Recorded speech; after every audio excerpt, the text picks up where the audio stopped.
5 अक्टूबर को होने वाले हरियाणा विधानसभा चुनाव के लिए नामांकन की प्रक्रिया खत्म होने में महज 2 दिन बचे हैं। ऐसे में कांग्रेस की टिकट पर चुनाव लड़ने की उम्मीद लगाए नेताओं की बेचैनी बढ़ती जा रही है, क्योंकि पार्टी ने अब तक कुल 41 उम्मीदवारों के नामों का ऐलान किया है और 49 सीटों पर अभी भी उम्मीदवारों के नामों का ऐलान नहीं हो पाया है। ऐसे में कहा जा रहा है कि कांग्रेस फूंक फूंक कर कदम बढ़ा रही है और अपने उम्मीदवारों के नाम का ऐलान करने में बहुत जल्दबाजी नहीं दिखा रही है। पार्टी ऐसा क्यों कर रही है, आइए आपको बताते हैं। नमस्कार, मैं हूं देवेश यादव और आप देख रहे हैं TV9। बीजेपी की हरियाणा चुनाव में 67 सीटों पर टिकट की पहली सूची आने के बाद जिस तरह पार्टी में बगावत हुई है, उसे देखकर कांग्रेस ने अपनी रणनीति में बदलाव किया है। कांग्रेस ने 5 बार स्क्रीनिंग कमेटी की बैठक के बाद केंद्रीय चुनाव समिति ने 66 सीटों पर नाम तय कर लिए थे, लेकिन बीजेपी में मची उथल पुथल के बाद कांग्रेस ने अपने हाथ समेट लिए और पार्टी अब सोची समझी रणनीति के तहत टुकड़ों में उम्मीदवारों के नामों का ऐलान कर रही है ताकि बगावत के आसार को टाला जा सके।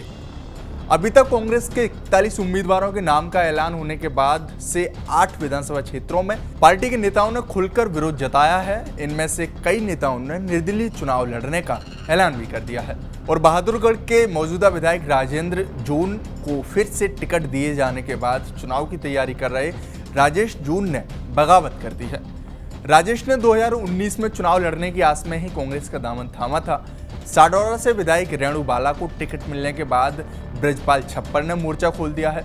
इसी तरह बरौदा में सिटिंग विधायक इंदू राज नरवाल की उम्मीदवारी घोषित होने के बाद वरिष्ठ नेता कपूर सिंह नरवाल ने कांग्रेस को अलविदा बोल दिया है।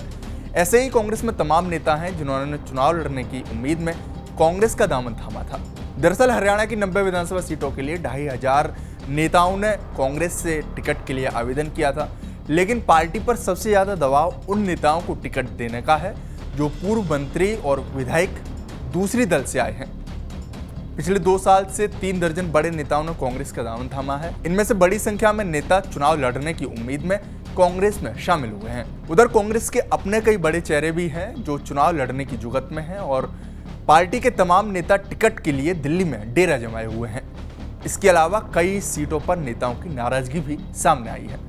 ऐसे में कहा जाने लगा है कि कांग्रेस से टिकट मांगने वालों की कतार लंबी है। राज्य में 200 से ज्यादा ऐसे नेता हैं जो चुनाव लड़ने के लिए पूरी तरह तैयार हैं। आवेदन के मुताबिक एक सीट पर 20 से 27 नेता तक टिकट मांग रहे हैं। लिहाजा कांग्रेस की स्थिति एक अनार और 100 बीमार जैसी कहावत की तरह बन गई है, क्योंकि कांग्रेस टिकट तो किसी एक को ही दे सकती है। इस स्थिति में टिकट न मिलने से बागी होकर निर्दलीय चुनाव लड़ने वालों का खतरा कांग्रेस को सता रहा है। माना जा रहा है कि इसके चलते ही कांग्रेस जानबूझकर उम्मीदवारों के नामों का ऐलान टुकड़ों में लिस्ट जारी करके कर रही है। उधर खबरें ये भी हैं कि हरियाणा में जिन नेताओं की टिकट पर किसी तरह की दुविधा नहीं है और चुनाव लड़वाया जाना तय है, उन्हें पार्टी फोन करके नामांकन की तैयारी करने के लिए भी कह रही है।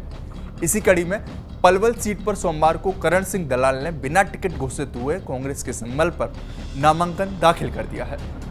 ऐसे ही दूसरे कई नेताओं को भी हरी झंडी मिल चुकी है।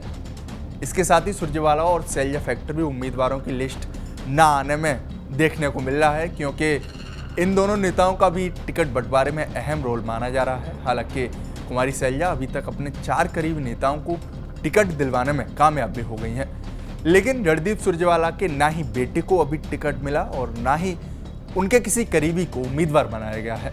ऐसे में कुमारी सैलजा और रणदीप सुरजेवाला ने हाईकमान के सामने अपने चहेतों की मजबूत पैरवी की है। दोनों ही नेता अपने अपने क्षेत्रों में समर्थकों को टिकट दिलाने के लिए एड़ी चोटी का जोर लगा रहे हैं। इसके चलते कांग्रेस कश्मकश में फंसी हुई है और टिकट में देरी के पीछे ये एक अहम वजह बन गई है। बाकी आपकी इस रिपोर्ट पर क्या राय है, हमें कमेंट बॉक्स में जरूर बताएं। साथ ही हमारे चैनल को सब्सक्राइब करना। शुक्रिया।